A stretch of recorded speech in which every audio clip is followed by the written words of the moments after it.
Hello, my name is Sean Stennett. I've lived in Colorado Springs all of my life and watched it grow. I've worked in marketing for much of that time. Let's cultivate a marketing community and tell their stories. This is Marketing Colorado Springs podcast. Introducing Katie Farrell of Steck Insights. All right, hello everyone. Welcome back to Marketing Colorado Springs podcast. We have a special guest today. This is Katie. Say hi, Katie. Hello. Hey, so Katie is a unique guest.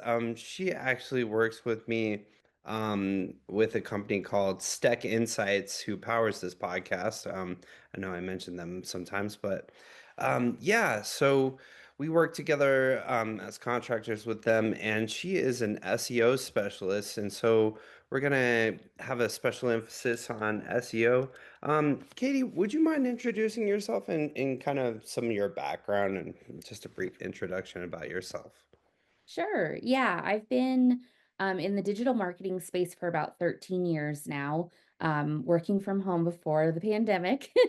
Oh, And I started at actually an SEO company. They were looking for someone who could update websites. And I knew how to update websites, but didn't know SEO. So I hopped on to kind of help. I just had my first kid. And that was a great way to just kind of occupy myself and bring in some more income. And I was with them for 5 years, learned a lot about SEO, and then jumped to another company, which was primarily Google Ads, and helped them with web development and also with SEO a few years into that as they were ready to roll that out to their clients. And then the last year, I've been working for Steck. Well, not the last year for Steck, but I've worked for multiple companies contracting the last year, and one of those being Steck. And I've mostly been doing SEO work, which has been really fun because I normally am doing more web development work. But so yeah, that's kind of background on me. nice, nice. So, we are gonna kind of tap into the wide world of keywords, and obviously, that's like the key to keyword research, right? So Yeah. search engine optimization, we wouldn't have search engines without keywords. And so I thought that would be a good place to start. I feel like a lot of people will just start without that piece of it. And so it's like, where do you start before you start? And so, my first question for you is that how do you approach keyword research, like for a new website or a client? Walk us through like your first steps of this process, and I'm sure it varies from client to client, but yeah, what's kind of your first thoughts there? Yeah, so you're totally right. A lot of people will say, I installed Yoast or Rank Math or all-in-one SEO, and I told it what keyword I thought was most pertinent to the page. Yeah. I entered it all, I put it in all of the right basic places, and now those tools say, green, you've optimized it for the keyword you wanted to optimize it for. But there's no like research into, is that the right keyword for this page? Right. What keywords are my competitors ranking for on pages that are like mine?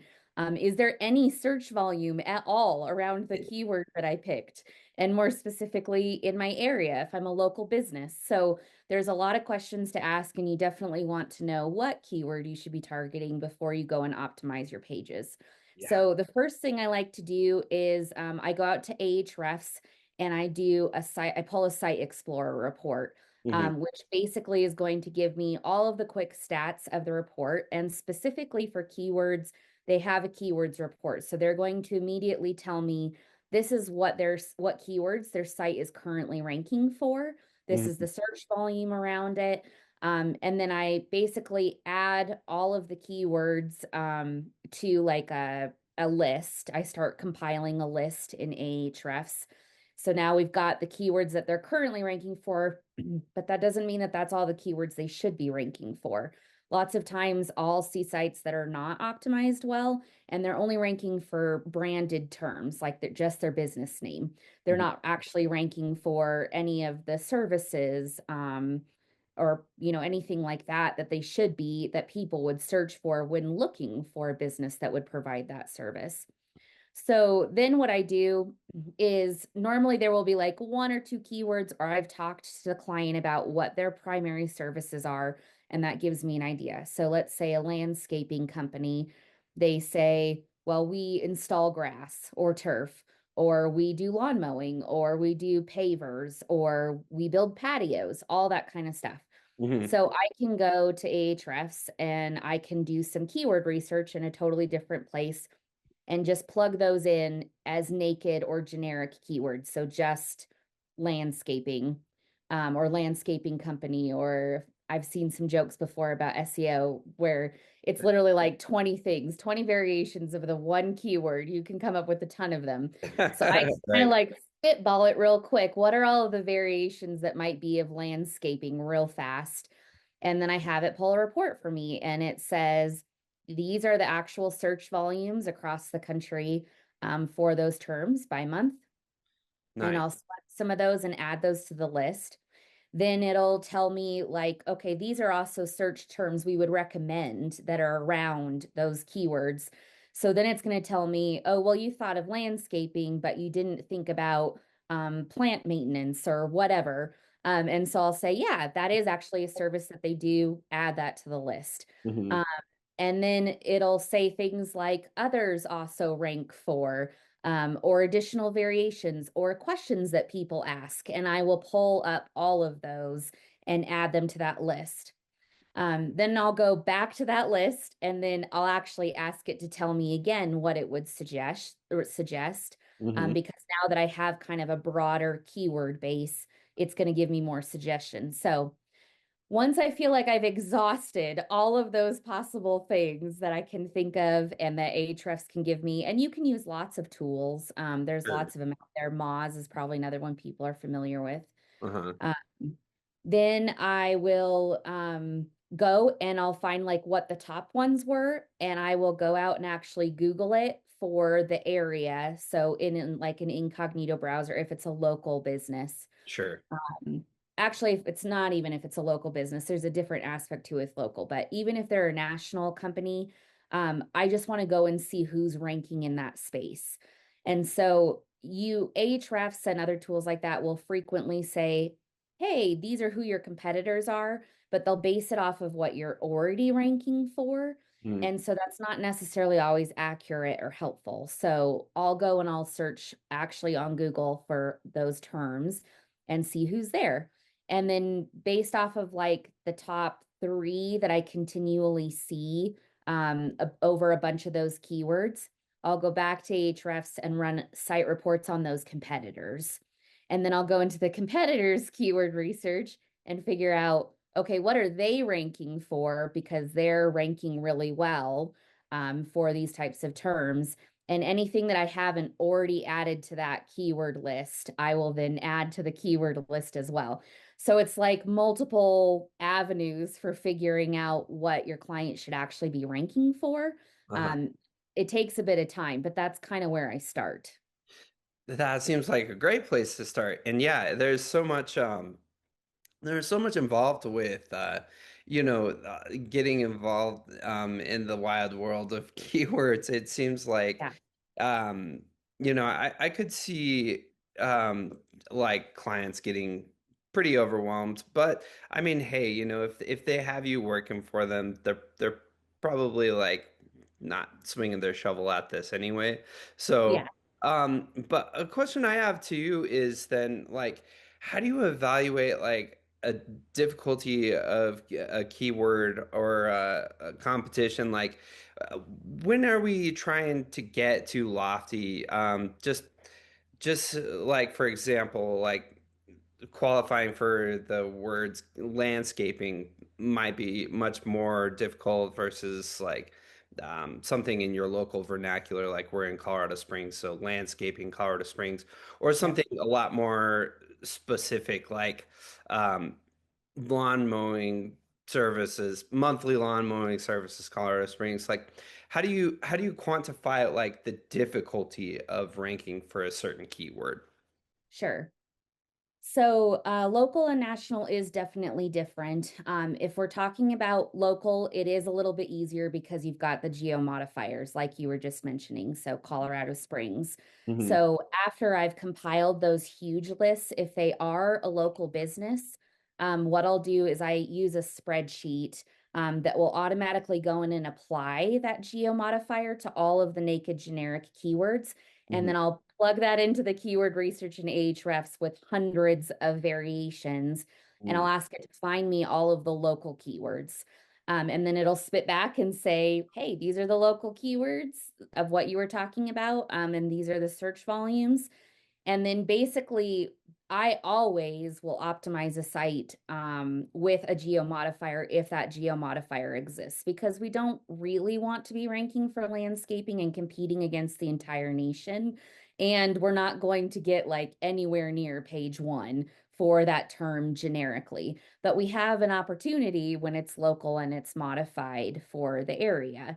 And then again, we can go back out and say, okay, who's ranking for this term in Colorado Springs? And then we've got our, our local competitors, and same thing, going out and figuring out, well, why are they ranking for that term? Hmm. Um, so that's pretty much. Now, if you have like a bunch of geo modifiers and they're all for the same service, so they're not like, it's like lawn mowing is a very different service than like fertilizing your lawn. Those are two very different services. So we try to rank two different pages for each of those terms. And if they both have like a lot of geo modifiers and you're like, I'm not sure which one to pick. One, Google really likes to see variation in the keywords. Like they don't like to see you use the exact same one over and over and over and over.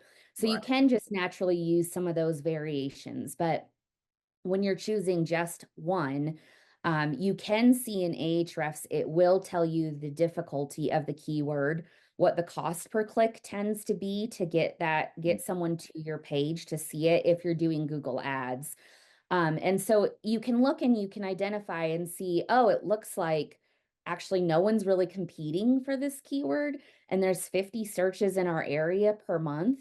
Like Mhm. that might be some low hanging fruit that we can go after and see some results pretty quickly for. So then you might choose that one, even though there's another geo-modified keyword term that has 250 searches a month, but that one's a lot harder to compete for. And we think that it might take 6 months to a year to see page one. And of course, there's so many things that impact that because, budget and buying backlinks and Right. how many pages and content we can create a month on behalf of a client. All those things impact how fast you see results. So it's not always cut and dry. Yeah, yeah. Seems like strategy kind of shifts as you go, and it just depends on each word. So Mhm. that's good. That's good. So you mentioned some of your tools. What kind of tools do you use for keyword research? Or just generally, you talked about SEO Yoast or Rank Math. Um, but yeah, how do you find these keywords? What tools do you use? So my favorite ones are Ahrefs for research. I like ProRank Tracker for keyword tracking, like rank tracking. I really like Uber Suggest by Neil Patel. He's a big SEOer in the space Yeah. for different things when mostly when I'm trying to figure out content development, like how do we how do we grow out, how do we expand. They're really good at that with that tool. And then I personally prefer all-in-one SEO as a plugin for WordPress. Mm. But there's constant changes in all of those tools, and Sure. like who offers what and who's doing better things. Mm. And so you'll frequently find me dabbling in other things and adjusting and whatnot. And I actually was laughing when you asked about keyword research as a topic and rankings this week, because there was some pretty big news in SEO world this week around keyword rankings Oh yeah. tracking. So Google decided that it will no longer allow 100 results in one request, when you're trying to figure out keyword rankings, it will only allow a max of 10. And everybody's kind of guessing that that has to do with trying to combat AI and how quickly those bots are crawling. There's been some speculation for a while that some of the like 10, so page one, 10 results is on one page. So then page one for or page two to 10 would be 11 to 100. And some of those rankings have been like really erratic over the last couple of years. Some months they look really inflated, sometimes they don't, and we've wondered why. Well, Yeah. Google hasn't really talked about it, but the guess is that with the rise of AI, all of those bots crawling for those results and pulling them are actually artificially inflating. Now, it would artificially inflate across the board, but they're artificially inflating where those rankings actually stand and not giving an accurate picture. Mm, People are also thinking that it may have to do with they're trying to figure out how to limit AI scraping rankings because that's part of what their AI is using in the algorithm to feed you results is, well, what's ranking on Google? And Google's like, I don't know that we like that. So, yeah. so Yeah. there's just a lot changing right now. And this week, everybody, because of that change, all of the ranking tools have released statements that have said, hey, anything beyond 10 is not really reliable at the moment as to where you're actually ranking. And we're trying to figure out how to respond to that. So it just continues to be the Wild West in SEO these days, and Oh man. what's really reliable and what's not, and what's best practices and what's not. Yeah, that's such a huge topic on this show, especially like we are always discussing AI and like how is it transforming like all industry in the marketing realm, like, and man, especially with SEO and this AI overview stuff, and the latest updates from Google that we've seen, it's wild. It's kind of scary. It's like, oh, man, like, obviously we can't really, spoiler alert, we can't really guarantee results as far as SEO goes, especially. Yeah. But now it's like such a wild card. Yeah. Um, but I mean, what do you see? What's the tried and true things we can do that aren't going away? What do you think? How can we combat this wily thing called AI? Yeah, so that has been in the news and a lot too in the last couple of weeks. Just this week, someone posted on Twitter that Uh-huh. ChatGPT actually posted a job for an SEO specialist to rank them better. So, which was like wild because everybody's like, okay, you all keep saying Yeah. that like SEO is dead and you don't use Google results to Yeah. feed your bots, but it's just not true. Like we're continuing to see over and over again these things pop on the peripheral that Yeah. say no, that's not really true. So it really is still basic SEO principles still apply. They're just more important than ever. Yeah. So Yeah. Google has long had the EAT principle out, which talks about authority, trust, expertise. You want to make sure that your sites are giving Google that picture. And actually, now it's even more important with LLMs. LLMs like ChatGPT Mm, really feed off of brand recognition. mm, So making sure that you're trustworthy, that you mm. have authority, that you are an expert, and that you're telling them you are these things, and other people are saying you are these things in other places on the internet Yeah. are really important. But those are just long tried and true SEO Right. principles. Yeah. So Yeah. yeah, so as of right now, I mean, and it's hilarious because you'll see on LinkedIn all the time people posting SEO is dead. This is what you need to do. And then someone in the comments will say, that just sounds like good SEO basics. Right. So you said Yeah. it in like an AI-y way, uh, Yeah. but Yeah. it's still just what you're talking about. So no one's come out and said, or, no LLMs have said, these are totally new things that you need to do in order for us to find you. It's still just been making sure that your site is structured well, making sure that it's performing well, it's not too slow, there's not weird things causing crawlers to not be able to crawl your site, making sure that you're mentioned across the internet, like Yeah. all kind of the same stuff. So Yeah, yeah. Well, and you mentioned backlinks before. That for me, that's or I mean, just in SEO in general, that seems so important. How does that rank in the list of importance to you? Like, is that something that's still extremely important? Is it down a peg? Like, what's your thoughts there? it is definitely important. There are industries and areas, and especially in local, where backlinks are not as important. Like Hmm.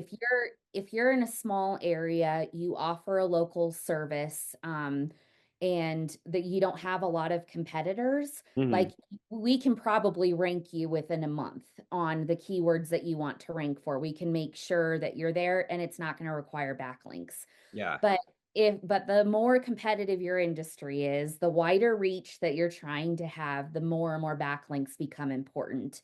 And yeah. the reason for that is domain authority. So each one of those parts of it, like I mentioned, is authority. And Hmm. it's basically like the how Google says, oh, lots of people have mentioned you. You must be important. You Hmm. must be expert. You must have authority in the space. So we're going to assign your domain a higher number, and that's domain authority. And because of that, if you do an apples to apples comparison, if your competitor, um, everything on their site is the same, Hmm. and all of their like expertise and all that stuff looks the same, but you have a backlink from a high domain authority pointing to your site with from it does have to be a backlink that's like the context, the copy on the page where they mentioned you in the article, what they're talking about.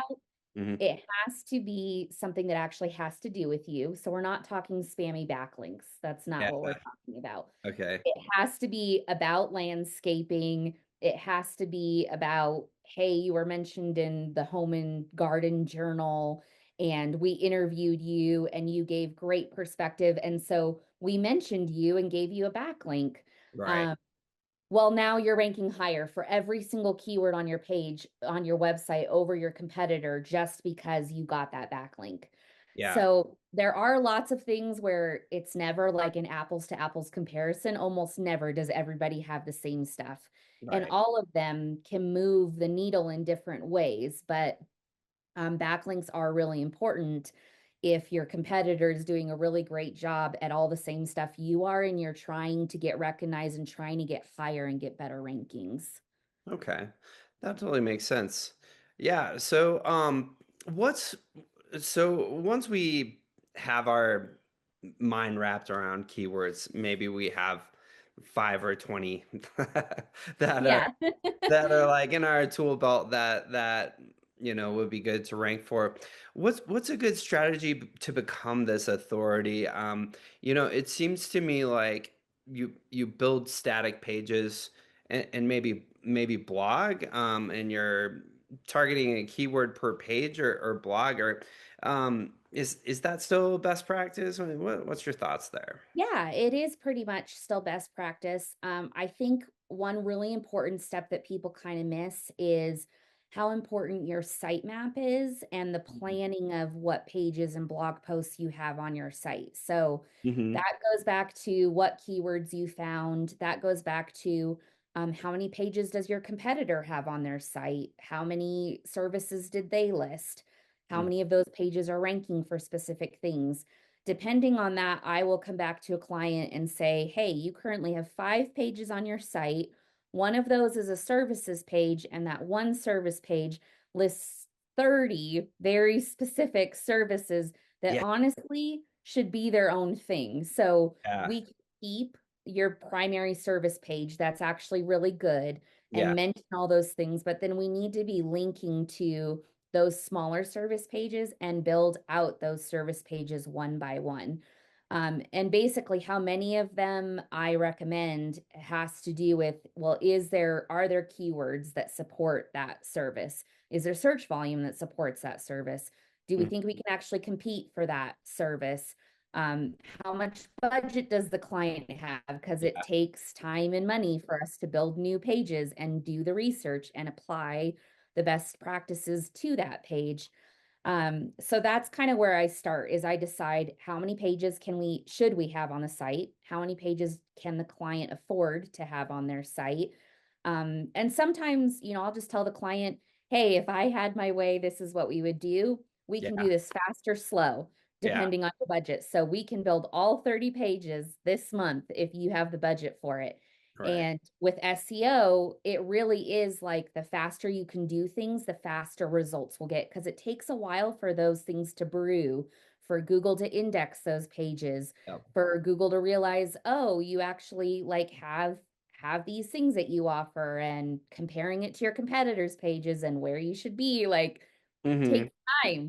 So, but I also tell them, hey, we can build 3 pages a month over the next 2 years, Sure. and it'll be slower, but we'll one by one start knocking out these services and keywords that you should be ranking for Nice. in Yeah. order to be seen by the clientele you want to be seen by. Um, Sorry, did that answer your question? Maybe go back No, tonight. yeah, that Yeah. totally does. Yeah, that totally doesn't. Well, and then so we find these, keywords, and then we build out these pages as we go, and that's kind of it. Okay. So I guess my question then is like, all right, how do we differentiate what keyword to use in a static page versus Oh, like right. in a blog? Yeah, you did say that. So if it's a service, it should have a static page on the website. And that's just like the basis of it. Hmm. Blog posts should always be supporting content. So Hmm. you Hmm. can like go and build out content on all the frequently asked questions, any newsworthy stuff like, hey, there's this fertilizer that got recalled on lawns because it causes cancer. That's not something you put on a service page, but Yeah. that is something you talk about in a blog post that Yeah. Google looks at and says, oh, they're talking about this and they've linked from this blog post to that primary service page, and it supports the fact that they are an authority on this service Right. in their area because they're talking about these things in their blog. That's how you kind of decide like what to do in a blog and what to do on a static page. Right. Okay. Yeah. It seems like blogs are more like tips and tricks, what's newsworthy, what's happening in the industry Mhm. versus pages are more like, hey, here's what we do, here's our service, here's Yeah. our core values, even our mission, just Yeah. And key. your blogs may actually like, especially if we're talking about national, Mhm. there may be search volume around a very long question, that Right. and so you may still find, oh, this is the keyword question we want to rank for this blog post. Yeah. It's just not the primary service, it supports the service. So, yeah. Yeah, okay. Okay. Yeah, like in our website industry, um, how is how is AI making SEO obsolete? Yeah.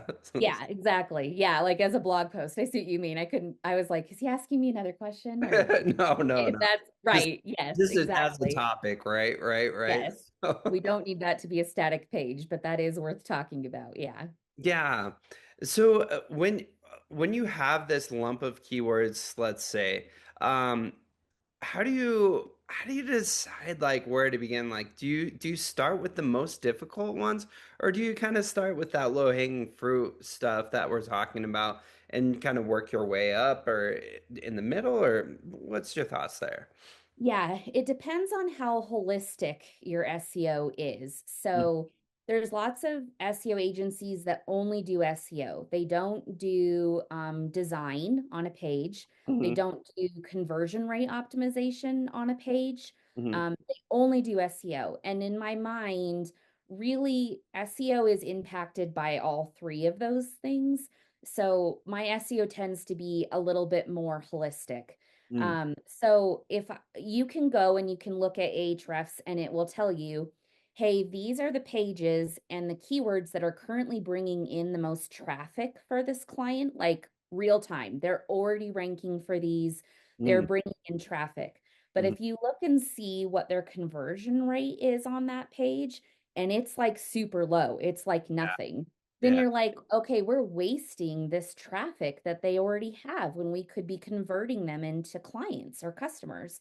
So yeah. then you have to go to the page and ask, what's the problem with this page? Why are we not converting? Mhm. Because really, clients come to us for SEO because they want leads. They don't come to us because they want to brag to someone that they're ranking for something. That's not what they're asking for.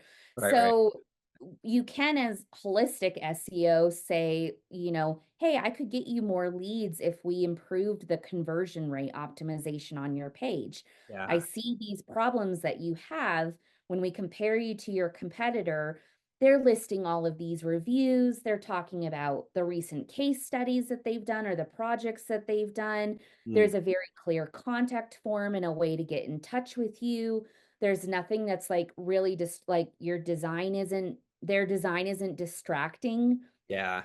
Sometimes you come to a client's website and you're like, this is horrific. Like, I immediately don't want to be here to do business with you because your design is so bad. Right, So right. that does happen. Or like you've got a bunch of pop-ups and people can't get to what they actually want to be there for and they immediately click out. They don't want to deal with you. Yeah, yeah. Like those are things that impact that conversion rate. And so I do always check to see, are you already ranking for things and getting traffic for things but not converting? And Mhm. if I see we could very easily, change something on your page, that's what I go after first because that's what the client's going to see more immediate results on. Now if there's nothing like that, Mhm. and they're kind of neck and neck with a competitor and they're both ranking for some of the same things, I'll go and do a keyword gap analysis, Mm, which will tell me right away, hey, your competitor is bringing in all of this traffic for this keyword that you're not ranking for. And really, you should be. You're about the same authority, you offer the same service. Why are you not in this space getting this traffic? And right. then, and then I'd say, yeah, you're right. We should be getting that traffic as well. And so then I'll go, we need to build this page right away so that we can rank for this service and keyword because you already offer it. But again, maybe they just have a generic services page and that's causing Google to not really rank any of those services well. When you have your own primary standalone service page, it's very clear to Google, this is what we're ranking for. Rank me for this. Yeah, So yeah. that's kind of how I like go about figuring out what to do. Home pages are also like primary low hanging fruit. So Mhm, your homepage is always going to be your best ranking page. It just mhm, is. mhm. And so if I go to a page and I see they have no SEO optimization on this page, there's not a clear keyword target. They've got ranking cannibalization. So there's Yeah. too many things that this page is ranking for.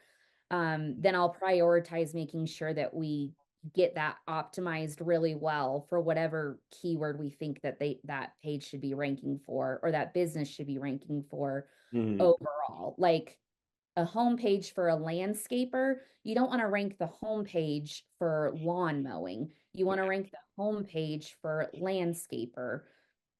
And or like more generic terms. It can still be landscaper Colorado Springs, Yeah.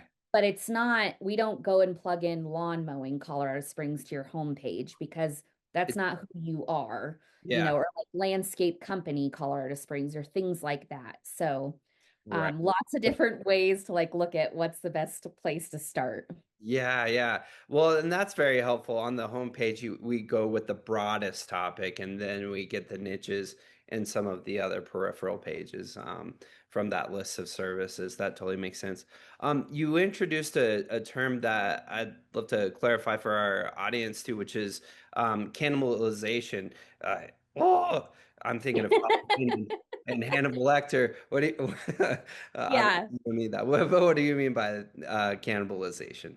Yeah. Mhm, So it's basically when you have so many keywords on the same page that have search volume. mhm, Google is constantly, they're constantly recrawling your pages and rereading the structure of your pages. mhm. And when I say structure, I mean like your H tags. So your H1s, your H2s, your H3s. citations. So like your Google business, your Facebook page, Mhm. anything that like points back to your website and what those talk about. Um, Google's constantly trying to figure out what should I rank you for? Yeah. And so if your H1 says lawn mowing and your H2 says um about us, it doesn't have anything to do with the keyword you're ranking for.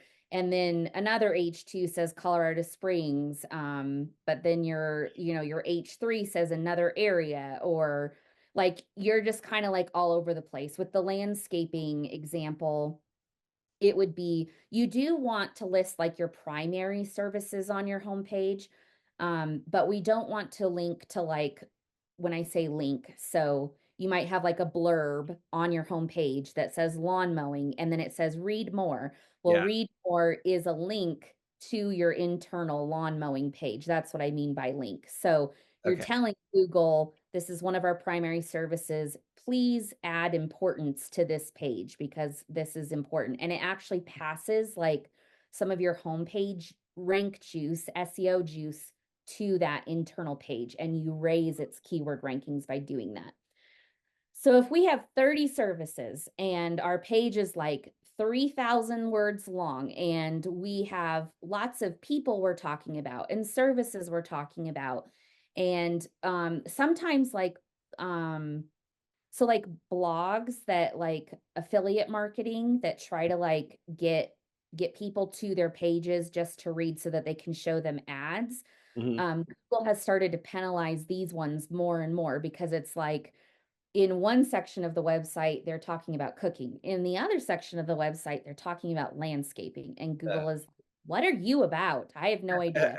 And they'll actually penalize you for that. uh, Like, ah, and so sometimes, like with contractors, home contractors, we'll recommend, hey, don't try to go after deck building and try to go after bathroom renovations because while you might do both of those things, you mhm. need to start very small and rank very well for those specific topics because otherwise Google is going to cannibalize your homepage and say, I don't know what to rank them for. So one month you might be ranking very well for deck building, and the next month you're ranking very well for kitchen renovations.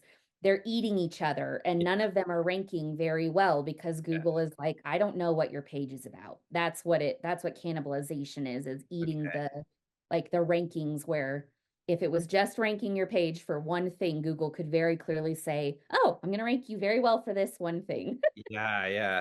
Oh, that's so good. Well, unfortunately, we are running out of time here. I appreciate you so much, Katie. All of Yeah, this stuff is so helpful, and man, I mean, SEO is just one of those things that we could talk and talk and talk for days yeah, about. But for sure. yeah, that will be it for now, I think. All right.